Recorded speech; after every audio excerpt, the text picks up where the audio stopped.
This morning I put this photo up on iNaturalist. I thought it was a cool color morph of a common southern two-line salamander. iNaturalist disagreed, and if they're right, I've got a rare amphibian lurking out in the creek. I've spent a lot of time out here in the stream.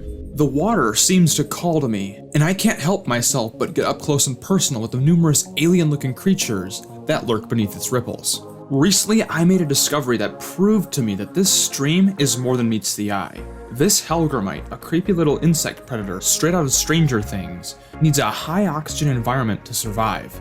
An environment that is enticing to a whole lot more than otherworldly insects. The stream is the domain of amphibians and crayfish. Iconic yet elusive animals that are always a treat to see. Even though at first glance it may appear that not much activity is going on in the water, leaving cover out for weeks or shining a light after dark reveal the salamanders and devil crayfish that have been lurking here all along. And hopefully, I'll be able to find another one of our mystery salamanders to see if it really is what that internet stranger thought it was. Here's the thing, there's a lot of reasons why I have these tin sheets and boards put out, but the bottom line is this.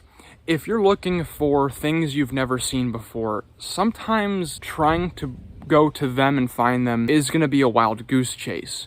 If you can set up the environment that is hospitable to the things you're looking for, it turns out you can actually bring the unknown things to you. The way these boards and tin hang out in the water, they create a safe haven further up on land that aquatic animals can hang out in. The dark, damp environment of the pond extends beyond the water under this cover, and amphibians and crayfish take advantage of it. This includes our mystery find, which iNaturalist identified as a dwarf salamander.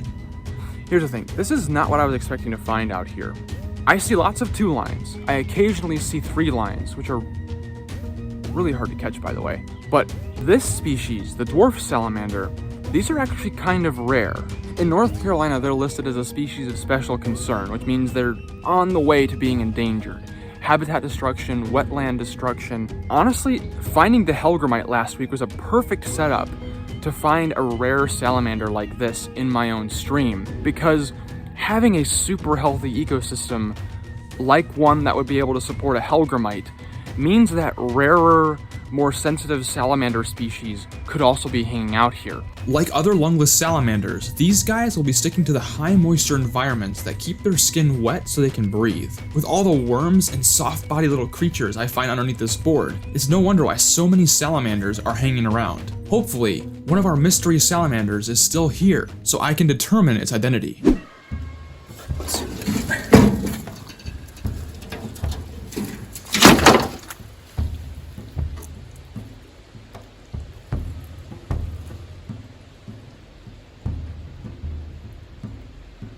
Bingo. That. 2 salamanders, right there. That one.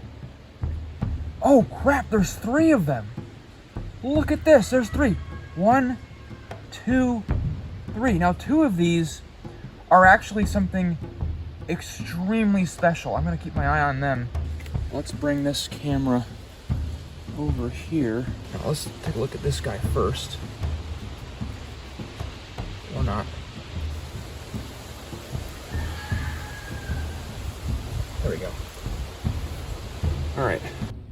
This little guy right here is a southern 2-line salamander. These guys are pretty special to me because they always seem to catch me by surprise. I never know when I'm gonna see them, but I always see them out here, different spots. Underneath rocks, I'll be flipping rocks looking for crayfish and I'll find one of these guys. Or I'll be flipping tin over here like I was right now. Every single time I catch one, they always surprise me, but I'm hoping to eventually get better at finding these guys. I'm watching that guy over there too. I want to make sure he doesn't disappear on me. It turns out that's something even more special. So I'm gonna go ahead and put this little guy back. We're gonna grab him and see a really special salamander. My original thought was that this was a color morph of the 2-line salamander. There's a key difference that I need to see to figure out which species it is. Dwarf salamanders get their species name from the fact that they only have 4 toes on their back feet. 2-lines have 5. If I catch one of these little guys and he's got only 4 toes, we've got ourselves a dwarf salamander. So now that I'm up close with him and I'm taking a really close look, I can see he only has 4 toes. Oop, don't do it.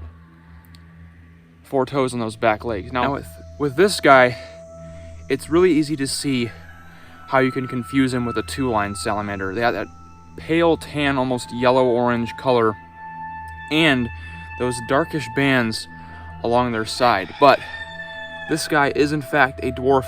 Ooh, don't go anywhere, buddy. This guy is in fact a dwarf salamander. Oh, don't jump, you moron. And literally the easiest way to tell is, one, he's super tiny compared to the other one, but he only has 4 toes on his back legs. And until I actually took that picture this morning and was corrected on iNaturalist, I had no idea that that is a way you could tell the difference. Now, the hardest part about actually presenting species of salamander in this genus, unlike the duskies, which like to actually sit still once they've been captured, these Eurysias, they love to do suicide jumps out of your hands, and they are super difficult to recover once they've jumped. I'm lucky that it's kind of just patchy mud here and I can easily grab them, but if there were a lot of burrows or something nearby, or if I was right next to the water, he could disappear in a heartbeat. This guy is absolutely gorgeous, absolutely incredible, and this is a big case of me oftentimes not knowing what I'm looking at when I see it. I just thought they were juvenile two-lines, but just seeing there's a lot more out here than meets the eye. What else do you think is hiding out here in the stream? Leave your answer in the comments below, and until next time, don't forget to get outside and find your own adventure.